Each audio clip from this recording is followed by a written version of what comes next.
It's almost like Revenants were tailor-made to help DMs integrate specific character backstories. So that's the goal of today's encounter, to implement the Revenant in a way that highlights one of your players' backstories while still being fun and engaging for the whole party. Hello, my name is Matt and welcome to My Hidden Nerdy Side, and today we're tackling the creature in high school voted most likely to hold a grudge, the Revenant. We're going to take a look at their lore, info, and abilities, and then build an encounter you can steal, modify, and plop directly into your D&D games. Now, if you are well aware of the lore and mechanics behind the Revenant, then feel free to pop on over to the timestamp right here so you can jump straight to the encounter itself. I'll leave a clickable version in the description below. Alright, let's take a look at Revenants. To keep this video a decent length, we'll only be pulling the Revenant lore, info, and abilities that exist within the monster manual, all of which can be found on page 259. So, what is a Revenant exactly? Well, sometimes when someone meets a cruel or undeserving fate, their soul can continue to exist in the world of the living so that it can seek revenge on the person who did them wrong.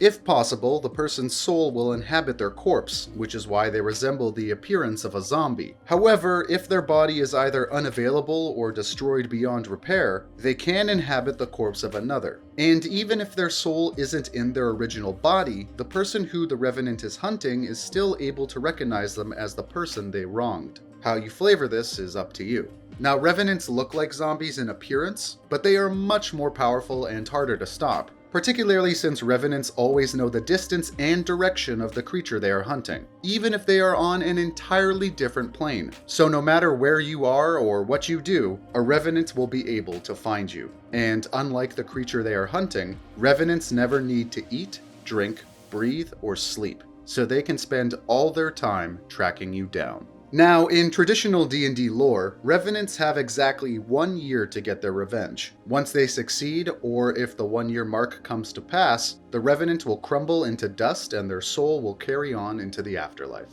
So taking a look at their stats and abilities, which can also be found on page 259 of the Monster Manual, there is some spicy stuff. First of all, they have a wide array of high saving throws and condition immunities, including turn immunity, making them difficult to crowd control, which makes sense given their whole nothing will stop me from getting my revenge shtick. On top of that, they have your standard regeneration ability, and the ability to know the distance and direction of their target like I mentioned earlier. They also have an ability called Rejuvenation, which states that if a Revenant's body is destroyed, after 24 hours their soul inhabits another, and the only way to stop that is with Wish. They also get 2 fist attacks, and if you use the variant rules, they can also carry weapons and cast spells that they knew when they were alive. And finally, the last ability they have is Vengeful Glare. Basically, it allows a Revenant to temporarily paralyze a creature it has sworn vengeance against, and when the paralysis ends, the target remains frightened for 1 minute. So not only is it very hard to stop a Revenant in its tracks, Revenants have an even easier time stopping you in yours. Okay, so now that we've gone over the basic Revenant lore, info, and abilities, let's start crafting an encounter. This encounter/quest will be aimed at parties level 6 to 10 depending on how difficult you want to make it, and last, well, really as many sessions as you like. Revenants are one of those creatures where multiple encounters can happen with them organically over the course of your entire campaign, and we'll talk more about that during the encounter planning process. The party's motivation should always be tailored to the campaign, but with this encounter, it's pretty cut and dry. Their motivation is survival, since one of your party's characters is going to be targeted by the Revenant, and they are pretty much forced to deal with it. But of course, one player will be extra motivated since they'll be in the spotlight. For this encounter, we are going to play with a common backstory trope, the assassin. If you have played D&D and other tabletop RPGs long enough, you have surely come across a character backstory where the person was or still is an assassin. Now, this string of encounters doesn't only work for assassins, it could work for anyone who has killed someone in their past. But we're just going to use the assassin archetype in this encounter so it's easier to follow along. So your party will actually meet the wronged person while they are still alive, and possibly even earlier on in the campaign than the level 6 to 10 range I stated earlier. We'll say he is a human bandit captain named Finn O'Reilly. Your party will come across him somewhat early in their campaign. Where they meet him is up to you. But the bandits will be holding on to something the party wants, or doing something the party needs to stop in order to complete their current quest. When they first meet Finn, he will actually be rather pleasant and understanding. He will introduce himself just as Finn at first, and he will invite the party to have a peaceful discussion. During this time, he will try his best to come to a very reasonable deal that works well for the party. He will offer them food and drink, and all will be well. However, before Finn agrees on any deal, he likes to know the names of the people he deals with. He will then go down the line and ask everyone in the party to introduce themselves. When he gets to the assassin in your party, the mood will shift drastically. The smile on Finn's face will disappear, since he will know the name of the assassin very well due to the investigations he conducted. He will then utter the words, "Do you remember Marcus O'Reilly?" Your assassin won't remember his name since it will be someone you, the DM, come up with. But if your assassin hasn't killed that many people, you can just slot somebody in from their backstory instead. At this point, Finn will reveal his full name and remind your player of Marcus O'Reilly. Marcus was a nobleman that your player murdered, and Finn was his son who lost his father and his home when he was only 10 years old. His father owed a lot of money, which is why your player was hired to kill him. But the debt didn't go away. It was passed on to Finn. And Finn was forced into a life of crime and eventually became this ruthless bandit leader just so he could pay off the debt. He will finally say once again, "Do you remember Marcus O'Reilly?" At this point, it's up to you or the player whether or not they do. It really depends on how they want to roleplay it. Since your player ruined his life, Finn will insist on a new deal, one where there is no negotiation. Whatever the party wants for the assassin's head on a spike. The party will, of course, refuse, and a bloodbath will ensue. And after Finn dies, your party will continue on their campaign. But eventually, Finn will come back as a Revenant, with the goal of ruining the assassin's life just like he, she, or they ruined his. To make the assassin suffer like he suffered. And the possible assassin redemption arc begins. Now, at this point, it really is up to you to determine the best possible points to slot in the Revenant's return. But I'll provide you with a few scenarios that could work really well.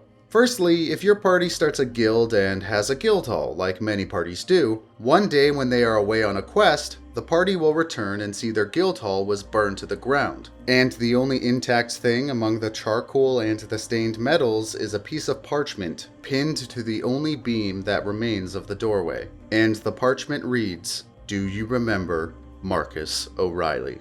Another thing you can do is have the Revenant get something before the party gets it. What if there's an item your big bad evil guy needs and your party discovers its location? However, the Revenant, wanting to spite the assassin, gets the item first and delivers it to the BBEG. So as your party treks through the dungeon and finally reaches the room where the item is supposed to be, all they see is a piece of parchment that reads, "Do you remember Marcus O'Reilly?" Now, having the faceless encounter first is a good way to go since your parties won't probably assume it's a Revenant right off the bat. I mean, it could be a number of things. It could be a different child of Marcus, it could be the ghost of Finn, it could be someone else entirely just wanting to mess with the assassin. Who knows? However, eventually your party will come across Finn again, and it will be during the main quest when they discover he is serving the BBEG in order to get back at the assassin. And when they face him, he will ask yet again, "Do you remember Marcus O'Reilly?" But after this encounter, based on what Finn says, how he looks, and the knowledge some of your PCs may have based on their own backstories and skills, it should be conveyed without a shadow of a doubt that Finn is a Revenant. And then, the potential final encounter with Finn O'Reilly will commence. However, before that happens, whether your party knows it based on a history or arcana check, whether they research it in a library, whether they ask a fellow NPC for help or whatever else, they will be able to figure out one way to stop the Revenant, other than waiting for a year to elapse, using the wish spell, or the death of the assassin. They can send Finn away by convincing him that the assassin has truly changed. That the assassin does remember Marcus O'Reilly and feels true unwavering guilt about his death. It's not an official way to end a Revenant, but I think it allows your party to have a satisfying non-combat resolution.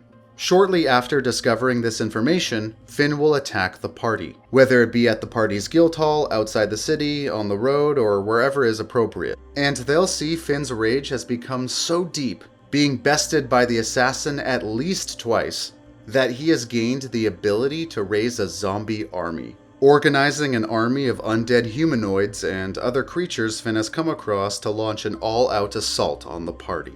And when he does, he will shout with an unrivaled anger, "Do you remember Marcus O'Reilly?" Let's give Finn anywhere from 8 to 15 zombies, 2 to 5 ogre zombies, and a beholder zombie, just to be extra spicy. I think it would be better if the party knows they'll be coming ahead of time so they can strategize both battle tactics and ways the assassin can convince Finn that they are truly sorry and have changed their ways. And eventually, at the end of this battle, if the party succeeds at convincing the Revenant, Finn's anger will fade from his eyes. A faint smile will spread across his face, and he will slowly turn to dust.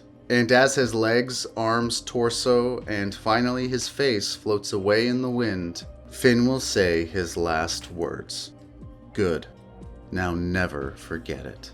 So a string of encounters that blend into the main plot and beautifully integrate a character's backstory over and over again, all while leading to incredible role-playing opportunities and a chance at real character growth? I mean, this is already plenty spicy enough, but it is possible to make it even spicier. For example, what if the zombies Finn resurrected weren't random? What if they were other people the assassin had murdered either during their backstory days or even throughout the campaign, literally throwing the assassin's past in their face over and over again?